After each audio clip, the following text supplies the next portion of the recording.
أعوذ بالله من الشيطان الرجيم بسم الله الرحمن الرحيم قل هو الله أحد الله الصمد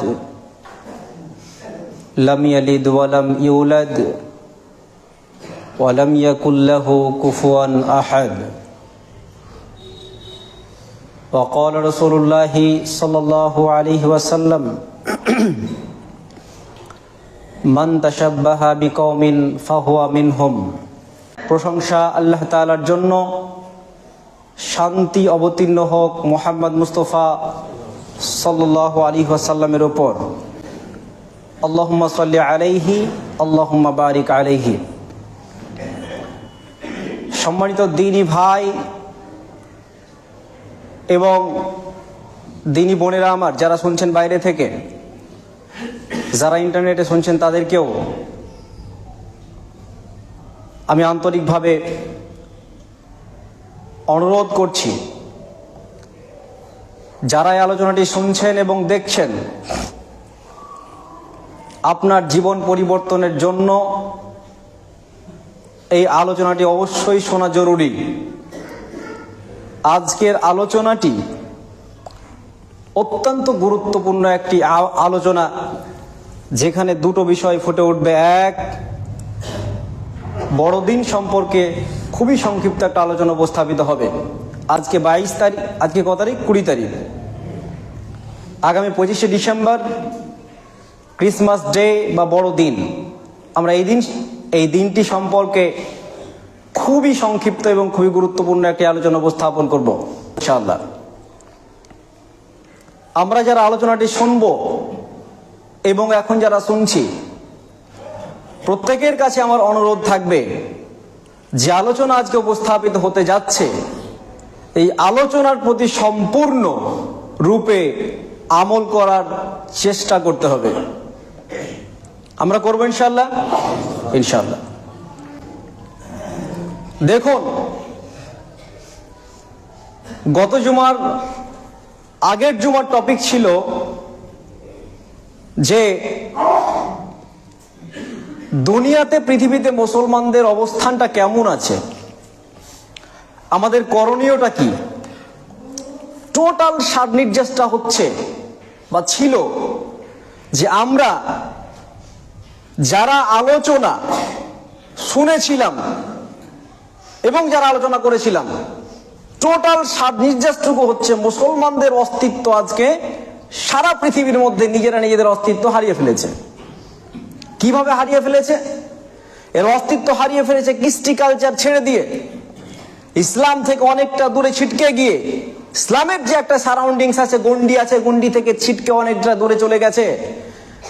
এদের পায়ের তলা থেকে নিয়ে মাথার চাঁদি পর্যন্ত যদি চিরুনি তল্লাশি করা হয়, তাহলে এদের মধ্যে ইসলাম আছে কিনা, মুসলমানিত্ব আছে কিনা, ইমানিত্ব আছে কিনা খুঁজে পাওয়া আজকে দুষ্কর হয়ে গেছে।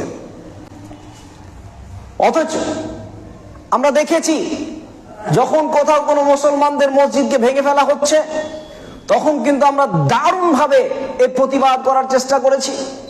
যখন কেউ আমার মা বোনকে নিয়ে টানাটানি করেছে, তখন দারুণভাবে প্রোটেস্ট করার চেষ্টা করেছি। যখন মুহাম্মদ সাল্লাল্লাহু আলাইহি ওয়াসাল্লামকে নিয়ে কটূক্তি কেউ করেছে, তখন আমরা স্থির না থেকে জোরালো কণ্ঠে আওয়াজ তুলেছি। কিন্তু যখন বলেছি, ভাই তুমি সেটা ঠিক আছে করো, মুসলমানদের মসজিদকে ভেঙে ফেলা হচ্ছে, প্রতিবাদ দরকার আছে, তোমার মা বোনকে নিয়ে ইজ্জত হানি করা হচ্ছে, প্রতিবাদ দরকার আছে, তোমার পাশে, তোমার বাড়ির পাশে, তোমার এলাকাতে মুহাম্মদ সাল্লাল্লাহু আলাইহি ওয়াসাল্লামকে নিয়ে কটূক্তি করছে, প্রতিবাদ দরকার আছে। কিন্তু আরো একটা জিনিস দরকার আছে, প্রথমেই তোমাকে মুসলমান হতে হবে, এই যে পরিচয়টুকু ধারণ করতে হবে, তখন আর দরকার হয় না, তখন প্রয়োজন হয় না, তখন খুঁজে পাওয়া যায় না। আজকের মুসলমানদের এই অবস্থা, এটা চিত্র, এটা দুঃখজনক, সত্য কথা এটাই। আজকে আমাদের অস্তিত্ব শেষ হয়ে গেছে।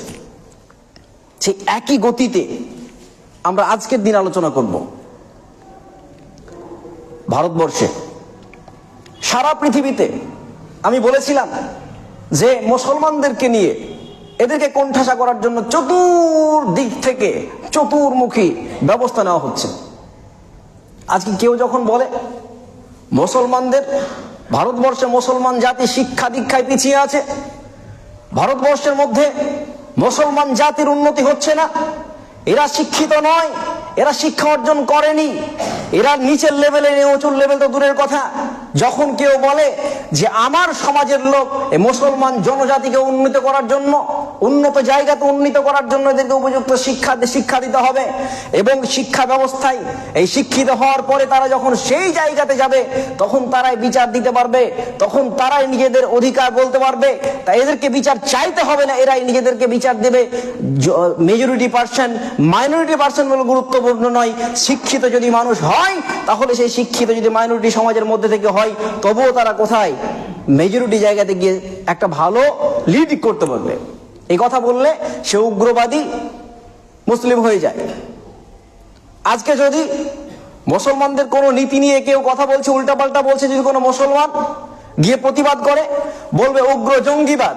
এরা নাকি জঙ্গিবাদ, এরা নিজেদের কথা বলতে পারে না, এরা নিজেদের কথা নিয়ে কথা বলতে পারে না, নিজের অধিকারের পক্ষে কথা বলতে পারে না, তার জন্য জঙ্গি বলা হয়, উগ্র মৌলবাদ বলা হয়। এইরকম জিনিস নিয়ে কিন্তু আজকে চাচাচল ভাষায় আক্রমণ চলছে। এটা বর্তমান ভারতবর্ষের চিত্র। তারপরেও কি আমাদের শিক্ষা আছে? তারপরেও কি একটু মগজের মধ্যে কাজ করেছে? একটিবার চিন্তা ভাবনা করেছি আমাদের কি করা উচিত? আমাদের করা উচিতটা হচ্ছে আমাদের অস্তিত্বকে আমাদের প্রথমত ব্যক্তি জীবনে ইমপ্লিমেন্ট করতে হবে। আমি কি, আমি যে মুসলমান, মুসলমান হওয়ার জন্য প্রথম শর্তই হচ্ছে ঈমান আনতে হবে। ঈমান কি জিনিস মুসলমান জাতি বুঝে না। 2, এরাকে বুঝতে হবে যে ঈমান আনয়নের পরে প্রথম কাজটা কি? সালাত আদায় করা। বহুদিন যাবত 1.5 বছর থেকে বলে আসছি সালাত আদায় করুন, নামাজ পড়ুন। এই নামাজ না পড়লে মুসলমান থাকে না কেউ। তথাপি আজকে আমার মুসলমান জনজাতি সমাজের মানুষ নামাজ পড়ে কত পার্সেন্ট পড়ে? 1.5 বছর থেকে বলছি যে আপনার পরিবারে নামাজের কথা, নামাজের বিধান ইমপ্লিমেন্ট করুন, আপনার পরিবারে পর্দার বিধানকে ইমপ্লিমেন্ট করুন, কিন্তু আমরা করিনি। এটাই বাস্তবতা। আজকে আমাদের থেকে ইসলাম চলে গেছে। আজকে 20 ডিসেম্বর, আগামী 25 ডিসেম্বর বড়দিন, ক্রিসমাস ডে। খোঁজ নিয়ে দেখুন, আমার ভাই, আপনার ভাই, আপনার সন্তান, তার সন্তান, সব মুসলমান সমাজের সন্তান সেই দিনটাকে সেলিব্রেট করার জন্য একদম রেডি হয়ে বসে আছে। ক্রিসমাস ডে আসবে আর আমরা গিয়ে ওখানে উদযাপন করবো, বড় কেক কাটবো, ওখানে গিয়ে পার্টিসিপেট করব, সেই দিনকে আলাদাভাবে সেলিব্রেশন করব, নানা নিয়ম নীতি নিয়ে বসে আছে, প্রস্তুতি নিয়ে বসে আছে। মাথায় রাখবেন, বলে রাখি, এটা করা হারাম। প্রথম, ক্রিসমাস ডে উদযাপন করা হারাম, ক্রিসমাস ডে বিশ্বাস করা হারাম, ক্রিসমাস ডে অংশগ্রহণ করা হারাম, ক্রিসমাস ডেতে কেক কাটা হারাম, কেক খাওয়া হারাম, সব হারাম। এই দিনে যতজন মানুষ এই দিনে অংশগ্রহণ করবে হারামের সাথে যুক্ত হবে। আপনি বলবেন হারাম কি করে? আমি আপনাকে দেখাচ্ছি হারাম কিভাবে। প্রথম হচ্ছে, এই দিনটি ইসলামের সাথে যায় না। প্রথম কথা হচ্ছে ইসলামের সাথে যায় না। 1 নম্বর হচ্ছে, এই দিন আমাদের দিন নয়, এই দিন আমাদের দিনের মধ্যে নয়, এটা আমাদের দিনের বিপরীতের একটা অংশ। তথাপি আজকে আমরা এটাকে ধারণ করে বসে আছি। করিনি? করেছেন কি করেননি বলেন? করছেন? আপনার ছেলেমেয়েরা করছে না? আপনার আমার ভাই বোন এরাই তো করছে। বাইরে কে আসছে? কতজন আসছে? কত পার্সেন্ট খ্রিস্টান আছে এখানে? কত পার্সেন্ট আছে? 1%ও নেই খ্রিস্টান, 1%ও খ্রিস্টান নেই। অথচ তাদের সেলিব্রেশন এত ধামাকা হচ্ছে কিভাবে? সব মুসলমানের সন্তান, এরাই ইমানদার। 2 নাম্বার কি জানেন? 2 নাম্বার হচ্ছে যে এটা হচ্ছে আমাদের আকীদার বিপরীত সম্পূর্ণ। এর মাধ্যমে কি হয়? সরাসরি আল্লাহকে গালি প্রদান করা হয়। আজকে যদি এই জায়গায় দাঁড়িয়ে আমি খুতবাতে বলি, আল্লাহ তাআলাকে নিয়ে উল্টাপাল্টা কথা বলি, আমাকে নামতে দেওয়া হবে না, আমার কল্লাটাকে আলাদা করে দেওয়া হবে। নামতে দেওয়া হবে না। যে খুতবাতে দাঁড়িয়ে আপনি আমার আল্লাহর সম্পর্কে এত বড় মিথ্যা কথা বলছেন, এত বড় গালিগালাজ করছেন, আমার কল্লাটা কেটে ফেলে দেওয়াটাও উচিত আমি যদি এমন করি। কিন্তু আপনার ছেলে যখন ক্রিসমাস ডেতে যায়, কবার বলেছেন কোথায় যাচ্ছিস? কবার বলেছেন, নিষেধ করেছেন কবার? এটা আল্লাহকে গালি দেওয়ার নামান্তর। কিভাবে? তারা সরাসরি বলে এ হচ্ছে আল্লাহর সন্তান। বলেন নাউজুবিল্লাহ। কি আল্লাহর সন্তান? হযরত ঈসা আলাইহিস সালাম কে বলেন তো আল্লাহর? ঈসাকে আল্লাহর নবী, আল্লাহর রাসূল, তিনি তো। আর তারা বলছে না, তিনি হচ্ছেন আল্লাহর সন্তান। এর চেয়ে নিকৃষ্ট জঘন্যতম কথা কিছু হতে পারে? কিচ্ছু কথা হতে পারে না জঘন্যতম কথা। তথাপি আমরা মেনে নিয়েছি, যারা দিন রাত অহর্নিশি এই বিশ্বাস কায়েম করে যে ঈসা আলাইহিস সালাম, যিশু হচ্ছে আল্লাহর সন্তান, তারা দিন রাত গালিগালাজ করে। আর এই দিনটাকে স্পেশালি সেলিব্রেট করে কোন দিন? 25শে ডিসেম্বর। আর আমরা ধেই ধেই করে নাচতে নাচতে, বাজনা বাজাতে বাজাতে, কেক নিয়ে যেতে যেতে একবার ওখানে গিয়ে সেলিব্রেট করে অংশগ্রহণ করি। আমার বাপের বিয়ে, আমার মায়েরই মনে যে বিয়ে শুরু হয়ে গেছে, আমাকে যেতে হবে। ছি ছি ছি ছি ছি ছি। জানার চেষ্টা করলো না কোথা থেকে এসছে এগুলো। দিন রাত গালি দিচ্ছে। ওখানে যাওয়া মানে তুমিও নিজের আল্লাহকে, স্রষ্টাকে গালিগালাজ করলে যে হ্যাঁ ওরা যেটা বলেছে সেটাই সত্য, যে আল্লাহর সন্তানকে ঈসা। বলেন নাউজুবিল্লাহ, বলেন নাউজুবিল্লাহ। আল্লাহ তাআলা বলছেন কুল হুয়াল্লাহু আহাদ। সূরাতুল ইখলাসে বলছে বলো আল্লাহ এক। এক আয়াত বাদ দিয়ে তার পরের আয়াতে বলছে লাম ইয়ালিদ ওয়া লাম ইউলাদ। বলো আল্লাহর কোনো সন্তান নেই এবং তিনি কারো থেকে জন্ম নেনওনি। সুবহানাল্লাহ বলবেন না? আল্লাহর বৈশিষ্ট্য কি? আল্লাহ এক, তিনি কাউকে জন্ম দেননি, তিনি কারোর থেকে জন্ম নেননি, তিনিই তো সত্তা, তিনিই তো আল্লাহ। যেই ব্যক্তি জন্ম দিতে পারে, যেই ব্যক্তি জন্ম নিতে পারে, তিনি সত্তা হতে পারে, তিনি এক আল্লাহ হতে পারে। এক আল্লাহর বৈশিষ্ট্যই হচ্ছে তিনি কারো মুখাপেক্ষী নন, তিনি মাত্র একজন, তিনার কোনো সন্তান নেই, তিনি কাউকে সন্তান হিসেবে কাউকে গ্রহণও করেননি এবং তিনাকেও কেউ জন্ম দেননি। তিনি হচ্ছেন আল্লাহ তাআলা, সবাই তার মুখাপেক্ষী। আর এরা বলছে যে না আল্লাহ সন্তান আছে। নাউজুবিল্লাহ বলবেন না?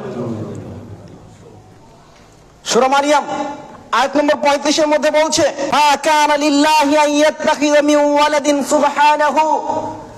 আল্লাহর জন্য শোভনীয় নয় যে তিনি কোনো সন্তান গ্রহণ করতে পারে। আল্লাহ তাআলা বলছেন, নিজেই বলছেন আল্লাহর জন্য শোভনীয় নয় যে তিনি সন্তান গ্রহণ করতে পারে। আল্লাহর জন্য শোভনীয় নয় যে তিনি সন্তান গ্রহণ করতে পারে। আর মুসলমানের সমাজের সন্তানরা যাচ্ছে, যারা বলে আল্লাহ এক, আল্লাহ অদ্বিতীয়, আল্লাহ ছাড়া কোনো কিছু নেই, আল্লাহই সর্বশ্রেষ্ঠ, আল্লাহ ছাড়া কোনো কিছু বিশ্বাস করি না। যিনি বলেন কুল হুয়াল্লাহু আহাদ আল্লাহুস সামাদ লাম ইয়ালিদ ওয়া লাম ইউলাদ, প্রতিদিন বলে আল্লাহর কোনো সন্তান নেই, আল্লাহ কাউকে জন্ম দেননি, আল্লাহকে কেউ জন্ম দেয়নি, অথচ এই সন্তান গিয়ে আবার ওখানে গিয়ে বলে হ্যাপি ক্রিসমাস ডে। এর চেয়ে লজ্জার, এর চেয়ে ঘৃণার, এর চেয়ে অপমানের কিছু হতে পারে? ছি ছি ছি। তুমি বুঝলে না কেন? তুমি বুঝলে না কেন? কেন ধেই ধেই করে নাচতে নাচতে চলে যাচ্ছ? কেন? এটা তোমার দ্বারা সাজে? এটা তোমার দ্বারা এটা সাজে না। আজকের পর থেকে খবরদার ওইখানে যাবে না। আমি আবারও বলছি, হ্যাপি ক্রিসমাস ডে এই কথাটা বলা হারাম। হোয়াটসঅ্যাপ হোক, ফেসবুক হোক, টুইটার হোক, ইউটিউব হোক, যে কোনো জায়গাতে যদি কেউ শেয়ার করেছে তাহলে ওইটা অপরাধী হলো, সেও সাক্ষী প্রদান করলো হ্যাঁ আল্লাহর সন্তান ঈসা। বলেন নাউজুবিল্লাহ। যদি শেয়ার কেউ করে, যদি কেউ লাইক পর্যন্ত করে এটাকে, তাহলে সে অংশগ্রহণ করলো। আল্লাহ তাআলার স্পষ্ট বার্তা হচ্ছে আমি কাউকে জন্ম দেইনি, আমাকেও কেউ জন্ম দেয়নি। তথাপি কেউ যদি শেয়ার করে, সেই শিরকি কাজে, এই ভিন্ন আকিদাই, বদমাশি আকিদাই, শয়তানি আকিদাই বিশ্বাস করলো, তাই বলে সে শেয়ার করেছে। যদি কেউ অংশগ্রহণ করে হারাম করলো, যদি কেউ কেক কাটে হারাম করলো, যদি কেউ অংশগ্রহণ করে হারাম করলো। যারা অংশগ্রহণ করে, যারা হারাম কাজ করে, যারা কেক কাটতে যায়, তারা আবার দাবি করে আমি বড় মুসলমান, আমি বড় ইমানদার। আমি বলছি এটা অসম্ভব হতে পারে না। তুমি কেক কেটে, তুমি ওইখানে অংশগ্রহণ করে, তুমি শেয়ার করে, তুমি যদি মুসলমান হও, তুমি যদি দাবি করো আমি ইমানদার, তাহলে অমুসলমানকে আর বেঈমানকে কে বেঈমান বলো? এটাকে আমি বলছি যে তুমি মুসলমান নও? আমি তো বলছি না। মুহাম্মদ সাল্লাল্লাহু আলাইহি ওয়াসাল্লাম আবু দাউদের 4031 নম্বর হাদিস করে দেখুন, আল্লাহ রাসূল বলছেন মান তাশাব্বাহা বিকওমিন ফাহুয়া মিনহুম। যেই ব্যক্তি যার অনুসরণ করলো সে তাদেরই অন্তর্ভুক্ত। আল্লাহ রাসূল তো বললো তুমি মুসলমান নও, তুমি তো খ্রিস্টান হয়ে গিয়েছো, তুমি তার অনুসরণ করেছো, তুমি তার অন্তর্ভুক্ত হয়ে গেছো। আমি একটু পিওরলি ক্লিয়ারলি আপনাকে বোঝানোর চেষ্টা করছি। আল্লাহ রসুল একটু সহজ করে বললেন, কি করে? যে ব্যক্তি যার অনুসরণ করে সেই ব্যক্তি তারই অন্তর্ভুক্ত। আমি একটু ক্লিয়ার করে বলছি, যে ব্যক্তি ক্রিসমাস ডেতে অংশগ্রহণ করে সে ব্যক্তি খ্রিস্টান। বুঝলেন না আপনি? যে ব্যক্তি শেয়ার করে ওই হ্যাপি ক্রিসমাস ডে সে একটি খ্রিস্টান। আমি একটু পূর্ণাঙ্গ ব্যাখ্যা বিশ্লেষণ বলে দিচ্ছি আপনাকে। এটা হচ্ছে সহজ অনুবাদ ব্যাখ্যা, এর চেয়ে সহজ ব্যাখ্যা হতে পারে না। সম্মানিত প্রিয় হাজেরিন, আমি বলতে চাইছি, আজকের পর থেকে যারা এতদিন পর্যন্ত ওই কাজে অংশগ্রহণ করেছেন বা করেছিলেন, যা করার চিন্তা ভাবনা করছিলেন, যারা একটু শেয়ার করেছেন, যারা লাইক করেছেন, যারা পছন্দ করেছেন, আজকেই এই মুহূর্তে কান ধরে তওবা করবেন। আল্লাহ, আমি আজকের পর থেকে জীবনে যা পাপ করেছি আল্লাহ, এই মুহূর্তে তোমার কাছে ক্ষমা চাইছি। এতদিন অনেক ভুল করেছি আল্লাহ, আমাকে তুমি ক্ষমা করে দাও। এখন যদি চোখের পানি না ঝরে, রাত্রেবেলায় উঠতে হবে।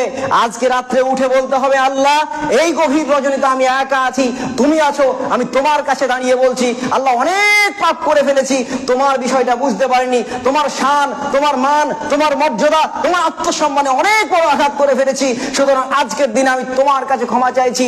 আমি বড় পাপী, আমি বড় গুনাহগার, আমি বড় অসহায়, আমি বড় অসহায়, অনেক পাপ করে ফেলেছি আল্লাহ। যে পাপ করেছি জানি ক্ষমার অযোগ্য, তারপরে তুমি দয়া করলে ক্ষমা হতে পারে, সুতরাং তুমি আমাকে ক্ষমা করো। এই বলে বারবার কান্না করে করে আল্লাহর কাছে ক্ষমা চাইতে হবে। এই তওবা ছাড়া কোনো পরিত্রাণ নাই। এটাই হচ্ছে পথ এবং পন্থা। মুসলমান, তোমাকে আল্লাহর দাসত্ব করতে বলা হয়েছে। তোমাকে বলা হয়েছে যে তুমি আল্লাহর দিন, এই দিনকে পৃথিবীর মধ্যে বুলান্দ করে দাও, প্রচার করে দাও। আর এই দিনকে প্রচার করা দূরের কথা, আজকে তুমি তার দিনকে নিয়ে তোমার মধ্যে বেরোচ্ছ, এর চেয়ে লজ্জার অপমানের কিছু হতে পারে? আল্লাহ আমাদের সবাইকে সঠিক দিন বুঝার তৌফিক দান করুন, আমিন।